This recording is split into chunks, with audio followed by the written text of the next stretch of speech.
बिहार कोकिला के रूप में विख्यात शारदा सिन्हा अब हमारे बीच नहीं रही हैं। तो ऊपर वाले से दुआ करिए कि इनकी आत्मा को शांति मिले और इस दुख की घड़ी में इनके परिवार को सहन शक्ति दे। इन्हें आप लोग अपनी स्क्रीन पर भी देख रहे होंगे। कुछ समय पहले इनके पति की भी डेथ हुई थी। ये आप देखिए इनका परिवार है। तो इनके बारे में एक सामान्य जानकारी हम लोग देख लेते हैं, जान लेते हैं। एक बार बिहार चलिए आप लोग। देखिए हमारा प्यारा भारत है, यहाँ आपको बिहार देखने को मिलेगा। पटना इसकी राजधानी है। इसकी सीमा, अंतर्राष्ट्रीय सीमा नेपाल से लगती है। राज्य में उत्तर प्रदेश, झारखंड और पश्चिम बंगाल से लगती है। विधानसभा में 243 सीटें हैं, विधान परिषद में 75 सीटें हैं, राज्यसभा में 16 सीटें हैं, लोकसभा में 40 सीटें हैं। 94,163 वर्ग किलोमीटर में आपका बिहार फैला हुआ है। तो संगीत के देवी और शौक कोकिला शारदा सिन्हा का जन्म 1 अक्टूबर 1952 को बिहार के सुपौल जिले में हुआ था। उनके पिता सुखदेव ठाकुर शिक्षा विभाग में अधिकारी थे। शारदा को उन्हें बचपन से ही संगीत के प्रति काफी रुचि रही। संगीत के प्रति उनकी लगन देखकर पिता ने भारतीय नृत्य कला केंद्र में प्रवेश दिला दिया था। हिंदी, मैथिली, भोजपुरी, वज्जिका भाषाओं में कई सदाबहार गीत गाने वाली इस लोक गायिका को भारत सरकार ने पद्मश्री और पद्म भूषण से भी सम्मानित किया। 1 अक्टूबर 1952 को जन्मी शारदा सिन्हा के पति का नाम ब्रज किशोर सिन्हा था। वह शिक्षा विभाग में क्षेत्रीय डिप्टी डायरेक्टर पद से रिटायर्ड हुए थे और उनके हस्बैंड का निधन हो गया था कुछ समय पहले और उससे काफी उन्हें सदमा भी लगा था। उनके 2 बच्चे हैं, एक बेटा और एक बेटी। वहीं शारदा सिन्हा की नेटवर्थ की बात करें तो रिपोर्ट के मुताबिक 16 से 42 करोड़ रुपए के बीच उनकी संपत्ति बताई जाती है। और आप देखते हैं कि उनका ससुराल बेगूसराय में। और शारदा सिन्हा गायिका के साथ साथ प्रोफेसर भी रही हैं। उन्होंने बीएड की पढ़ाई की और फिर वह म्यूजिक में पीएचडी करके वह समस्तीपुर के कॉलेज में प्रोफेसर बन गई। वह हमेशा से ही गायकी में रुचि रखती थी, इसलिए उन्होंने इसे ही अपने करियर के तौर पर चुना। गायिका के तौर पर फेमस होने के बाद भी वह अपनी नौकरी भी करती रही और कॉलेज से रिटायर्ड भी हुई। बहुत मन्नतों के बाद जन्म हुआ था बेटी शारदा का।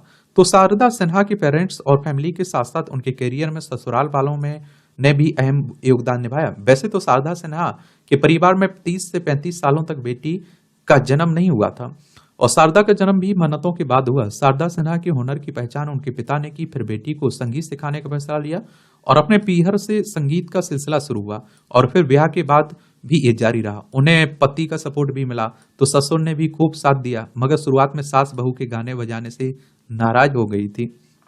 सास ने सिखाए गुड़।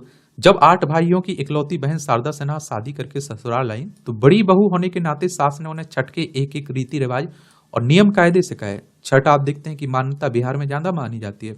इसी तरह वह छठ को बारीकी से समझने लगी और खुद भी इन रिवाजों को निभाने लगी और इसी के साथ इन गानों में भी वह निपुण होती गई। और जब सास शारदा सिन्हा के गाने से नाराज हो गई थी तो पति ने सपोर्ट किया था। पूरे परिवार वालों को पत्नी के लिए मनाया था उन्होंने। और शारदा सिन्हा की सास हो गई थी नाराज, जो आपको बताया ना। तो शारदा सिन्हा की सास का कहना था कि घर में भजन गाने तक तो ठीक है, लेकिन ऐसे बाहर गाना बजाना ठीक नहीं है। ससुराल में कभी भी कोई बहू घर से बाहर इस तरह नहीं गाती थी। मगर इस वक्त पति के साथ साथ शारदा सिन्हा के ससुर ने भी उन्हें सपोर्ट किया, क्योंकि उन्हें बहू की मीठी आवाज में भजन कीर्तन सुनना बहुत खूब पसंद था। आगे चलकर उन्होंने बहू को बाहर गाने की इजाजत दी और फिर क्या, उन्होंने भोजपुरी, मैथिली, मगही से लेकर हिंदी में खूब गाने गाए। पहला मौका था जब इस तरह के विवाह त्योहारों के गाने मार्केट में खूब धूम मचा रहे थे। आप देखते हैं कि भोजपुरी को पहचान तो शारदा सिन्हा की वजह से मिली हुई है। ये अश्लीलता तो बाद में आई हुई है और शारदा सिन्हा इस अश्लीलता की आलोचना भी करती रही हमेशा। शारदा सिन्हा के गाने बॉलीवुड में कैसा मौका मिला इन्हें? हो दीनानाथ, सोना साठ कुनिया हो दीनानाथ नथ से लेकर द्वार के छिकाई, नैंग पहिए चुकैयो, यो दुल्हुआ भैया जैसे तमाम सुपर गाने वाली शारदा सिन्हा को साल में पहली बार बॉलीवुड में गाना गाने का मौका मिला। राष्ट्रीय प्रोडक्शन ने खुद ताराचंद वड़जात्या ने उन्हें मिलने के लिए बुलाया। उन्होंने मैंने प्यार किया, कहे तो ए सजना गाना गाया, जो कि सुपरहिट रहा। आगे चलकर उन्होंने बॉलीवुड में तार बिजली से लेकर कौन सी नगरिया जैसे कई गाने गाए। ये भी आप देखेंगे। 1971 में आप देखिए कि उन्होंने संगीत में जीवन में बड़ा बदलाव आया था। एक तरह शारदा सिन्हा ने ठुकरा दिया था राजनीति का, वो पर भी जान लीजिए। तो शारदा सिन्हा के योगदान को देखते हुए उन्हें साल 1991 में पद्मश्री सन 2000 में संगीत नाटक अकादमी पुरस्कार, 2006 में राष्ट्रीय अहिल्या देवी अवार्ड, 2015 में बिहार सरकार पुरस्कार, 2018 में पद्म भूषण से सम्मानित किया गया था। खुद कई इंटरव्यू में शारदा सिन्हा ने इस बारे में बात की कि उन्हें 53 साल के करियर में कई बार हर बड़ी राजनीतिक पार्टी से ऑफर आए, लेकिन उन्होंने संगीत के रास्ते से खुद को नहीं भटकाया, हमेशा पॉलिटिकल में आने के ऑफर भी ठुकरा दिए। भोजपुरी को दिलाई अंतर्राष्ट्रीय पहचान, भोजपुरी गानों को वैश्विक पटल पर पहचान दिलाने वाली पद्मश्री शारदा सिन्हा ही एक ऐसी शख्सियत थी जिन्हें लोकगीतों से अलग नहीं किया जा सकता है। शारदा कहती थी कि उन्होंने कभी हिसाब नहीं लगाया था वे कितने सालों से गा रही हैं, उन्हें सिर्फ इतना पता है कि उन्होंने संगीत के साथ साथ जीना सीखा है। शारदा सिन्हा के मुताबिक संगीत को सीखने और सिखाने में उन्होंने अपने जीवन का एक बड़ा हिस्सा गुजारा है। आज भी वो खुद को संगीत की छात्र मानती थी, और चाहे वो बात शादी की हो या महापर्व छठ की, इनके गीतों के बिना आयोजन अधूरा माना जाता था और इनकी आवाज ही माहौल बना देती है। आप देखते हैं कि जाने के पहले, उनकी मौत के पहले भी उन्होंने एक वीडियो, एक सॉन्ग, एक तरह से गाना रिलीज किया था हॉस्पिटल में भर्ती होने के बाद भी, छठ के लिए, क्योंकि छठ है ना। शारदा सिन्हा के चर्चित गाने तो राम जी से पूछे जनकपुर के नारी, दूसरा केलवा के पात पर उगलन सूरज देव, और कांची वास के वहंगिया आन दिन उगई छाहो दीनानाथ, काहे तो से सजना तो ही सजनिया, बाबुल जो तूने सिखाया जो तुमसे पाया, तार बिजली से पतले हमारे पिया निर्मोहिया, ये उनके फेमस गाने थे। सलमान खान की सुपरहिट फिल्म में गाने के लिए मिले थे 76 रुपए। शारदा सिन्हा ने हिंदी में काफी कम गाने गाए।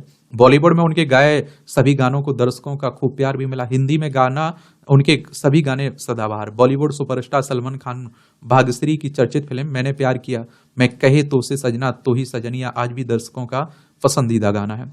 बताया जाता है कि शारदा सिन्हा को इस गाने के लिए महज 76 रुपए फीस मिली थी। सलमान खान की दूसरी सुपरहिट फिल्म हम आपके हैं कौन का बाबुल जो तूने सिखाया गाना भी उन्होंने गाया था। यह गाना काफी लोकप्रिय हुआ। 2012 में रिलीज हुई फिल्म गैंग ऑफ वासेपुर में तार बिजली से हम पतरे हमारे पिया को भी उन्होंने अपनी खूबसूरत आवाज दी थी। उनका यह गाना भी दर्शकों की जुबान पर चढ़ गया। वेब सीरीज महारानी में उनके निर्मोही गाने को भी खूब पसंद किया गया। अस्पताल से भर्तियों के लिए जारी किया था गीत। तो महापर्व छठ के आरंभ होने से 4 दिन पूर्व उन्होंने छठ गीत दुखबा मिठाई छठी मैया रऊ आसरा हमार जारी किया था। अस्पताल से ही उनके बेटे ने गीत को इंटरनेट मीडिया पर जारी कर लोगों को छठ की शुभकामनाएं भी दी थी। फतेह के निधन के बाद इन्हें सदमा लगा था। तो आप देखिए 22 सितंबर को शारदा सिन्हा के पति ब्रज किशोर सिन्हा 80 वर्ष की उम्र में ब्रेन हेमरेज के कारण निधन हो गया था। पति के निधन के बाद शारदा सिन्हा धीरे धीरे कमजोर होती चली गई थी। तबीयत बिगड़ने के बाद शारदा सिन्हा को दिल्ली के एम्स में भर्ती भी कराया गया था। अक्टूबर में जब उन्हें अस्पताल में भर्ती कराया गया था तो उनकी खाने पीने की आदतों में भी समस्या आने लगी थी। तो इस तरह की कहानी थी शारदा सिन्हा की, जो हमारे बीच नहीं रही है।